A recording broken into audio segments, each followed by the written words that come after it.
Hello friends, welcome back to HSA English classes.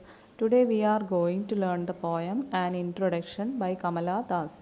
An Introduction was published in her first collection Summer in Calcutta in the year 1965.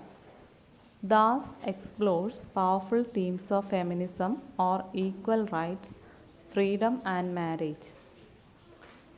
This poem is Kamala Das's most famous poem in the confessional mode. She comes to her roots. She is very proud to exclaim that she is very brown. The languages that she speaks is essentially hers. It possesses a coherence of its own, an emotional coherence. She was ashamed of her femininity that came before time. People criticized her and tell her to conform to the various womanly roles imposed by Indian society. Marriage in an early age. The women in India are supposed to get married very early, otherwise, they might be considered as wither or women with defects. Her sexual experience of her marriage, hate herself and her femininity. She thought that she could change the gender of her appearance, then she might not be subjected to further humiliations. Now let us learn the summary of the poem. Man as the rulers of country. The poet starts explaining by saying that she doesn't know the politics, yet she is well aware of the politicians of her country from Nehru to the ones of her own times.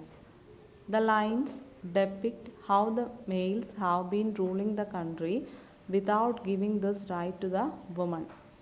Women are individuals too.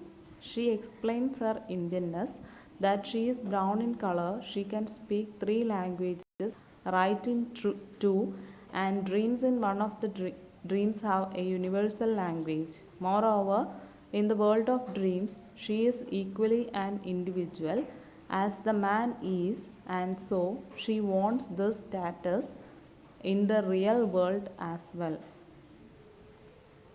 Poets struggle for freedom. Having no logical reasons to put restrictions on her writing in English, they try to tell her that the language she writes in is the language of colonists and thus she should avoid using it. She questioned it by arguing that language belongs to every person who uses it, and thus she should not be stopped from using it. Her miserable married life.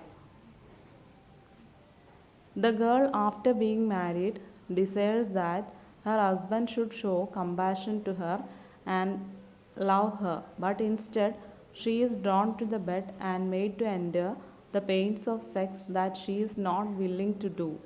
She has to accomplish all the tasks, though she is not willing to do so. She is advised not to express her grief if she is troubled in her married life.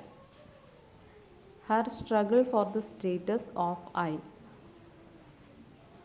Here, I is the male ego, hence, like him, she can also attribute the title of I to herself. Like men, she is also sinner and saint, beloved and betrayed. Her joys and pains are no different than those of man. Hence, she emancipates herself to the level of I. Now, let us learn the literary devices. Anaphora.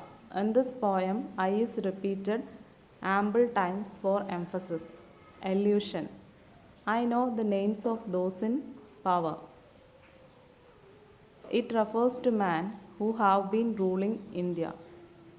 The language I speak becomes mine. It refers to the struggle of women to be treated as human in a patriarchal society. Thank you.